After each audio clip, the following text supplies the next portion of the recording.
വീണ്ടും വരുന്നവനായ യേശുക്രിസ്തുവിൻ്റെ നാമത്തിൽ ഏവർക്കും സ്നേഹവന്ദനം. ഇന്നത്തെ നമ്മുടെ വായനഭാഗം 2 രാജാക്കന്മാർ 21 22 അധ്യായങ്ങൾ. ഇന്നത്തെ ചിന്തയ്ക്കായി 2 രാജാക്കന്മാർ 22 അധ്യായം 11 വാക്യം. രാജാവ് ന്യായപ്രമാണ പുസ്തകത്തിലെ വാക്യങ്ങളെ കേട്ടിട്ട് വസ്ത്രം കീറി. 2 പ്രമുഖ രാജാക്കന്മാരുടെ 2 തരത്തിലെ പ്രവർത്തനങ്ങളാണ് ഇന്നത്തെ വായന ഭാഗത്ത് നമുക്ക് കാണുവാനായിട്ട് കഴിയുന്നത്. ഈ 2 കാലഘട്ടങ്ങളും 2 തരം അനുഭവങ്ങളാണ് പ്രദാനം ചെയ്യുന്നത്.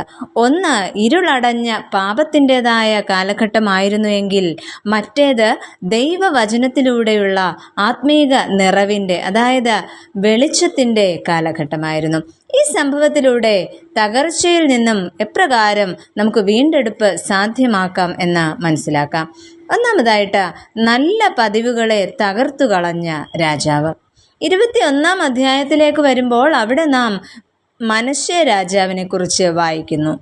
മനശ്ശെ യഹോവ ഇസ്രായേൽ മക്കളുടെ ഇടയിൽ നിന്ന് നീക്കിക്കളഞ്ഞ ജാതികളുടെ മ്ലേച്ഛതകൾക്കൊത്തവണ്ണം യഹോവയ്ക്ക് അനിഷ്ടമായുള്ളത് ചെയ്തു എന്ന് കാണുന്നു. തൻ്റെ പിതാവായ ഹിസ്കിയാവ് പണിത വിശുദ്ധമായതിനെല്ലാം തകർത്തു കളയുന്നു. മാത്രവുമല്ല, നശിപ്പിച്ചു കളഞ്ഞ പൂജാഗിരികൾ അദ്ദേഹം വീണ്ടും പണിതുയർത്തുന്നു.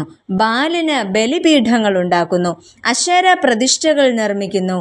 യഹോവയുടെ ആലയത്തിലും ബലിപീഠങ്ങൾ പണിയുന്നതായിട്ട് നമ്മൾ കാണുന്നു. കൂടാതെ മന്ത്രവാദം ചെയ്യുക, മുഹൂർത്തം നോക്കുക, ശകുനം നോക്കുക, സ്വന്തം മകനെ അഗ്നിപ്രവേശം ചെയ്യിക്കുക, ഇങ്ങനെ ഇത്തരം പ്രവൃത്തികൾ പാപത്തിൻ്റെ ആഴം വർദ്ധിപ്പിക്കുകയാണ് ചെയ്യുന്നത്.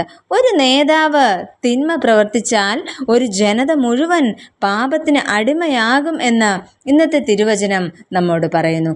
പാപം ദൈവത്തിൻ്റെ ന്യായവിധിയെ ക്ഷണിച്ചു വരുത്തുകയാണ് ചെയ്യുന്നത്. അങ്ങനെ യെരൂശലേമിനെ രക്തം കൊണ്ട് നിറച്ച രാജാവായി തീർന്നു മനശ്ശെ. അദ്ദേഹം ഇസ്രായേലിൽ നിലനിന്ന നല്ല പതിവുകളെ തകർത്തു കളഞ്ഞുവെന്ന് ഇന്നത്തെ വായനാഭാഗത്തൂടെ നമുക്ക് മനസ്സിലാക്കുവാനായിട്ട് കഴിയുന്നു. രണ്ടാമതായിട്ട്, ജനത്തെ ദൈവവചനത്തിലേക്ക് നയിച്ച രാജാവ്. മനശ്ശെ, ആമോൻ എന്നീ രാജാക്കന്മാർക്ക് ശേഷം 8 വയസ്സുകാരനായ യോശിയാവ് അധികാരത്തിലേക്ക് വരികയും ദാവീദിൻ്റെ വഴികളിൽ അദ്ദേഹം നടക്കുകയും ചെയ്യുന്നു. അദ്ദേഹം മുടങ്ങിയ ആരാധന പുനഃസ്ഥാപിക്കുവാനായിട്ട് മുൻകൈയെടുക്കുന്നു. ആലയത്തിൽ നിന്നും നഷ്ടപ്പെട്ട ന്യായപ്രമാണ പുസ്തകം കണ്ടെത്തിയത് ആ രാജ്യത്തെ വലിയൊരു നവീകരണത്തിലേക്ക് നയിക്കുന്നു. രാജാവ് ഇവിടെ തൻ്റെയും ജനത്തിൻ്റെയും പാപങ്ങൾ ഓർത്ത് അനുതപിക്കുകയാണ് ചെയ്യുന്നത്. ദൈവമുഖം അന്വേഷിക്കുകയും അദ്ദേഹം പ്രവാചകിയുടെ അടുക്കലേക്ക് പോകുകയും ചെയ്യുന്നു. ദൈവവചനത്തിലേക്ക് ജനങ്ങളുടെ ശ്രദ്ധയെ തിരിക്കുക എന്നതായിരുന്നു യോശിയാവ് എന്ന രാജാവിൻ്റെ പ്രധാനമായ ലക്ഷ്യം. വചനം വായിക്കുക മാത്രമല്ല, അത് നമ്മുടെ ജീവിതത്തെ ചലിപ്പിക്കുകയും വേണം. അങ്ങനെയെങ്കിൽ വചന പാരായണത്തിനും വചന പഠനത്തിനും നമുക്കും ശ്രദ്ധ പതിപ്പിക്കാം. ദൈവവചനത്തിലൂടെ ഹൃദയ നുറുക്കമുണ്ടാകുവാനും ദൈവത്തിങ്കിലേക്ക് തിരിയുവാനും ദൈവം നമ്മെയും ഏവരെയും ശക്തീകരിക്കട്ടെ. നമുക്ക് പ്രാർത്ഥിക്കാം. സ്നേഹവാനായ ദൈവമേ, ഞങ്ങളുടെ പൂർവ്വ പിതാക്കന്മാരിലൂടെ ലഭിച്ച നല്ല പതിവുകളെ ഞങ്ങളുടെ ജീവിതത്തിൽ നിലനിർത്തുവാൻ ഞങ്ങളെ സഹായിക്കണമേ.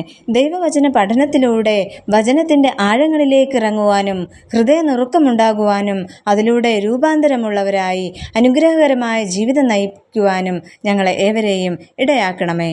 ആമേൻ.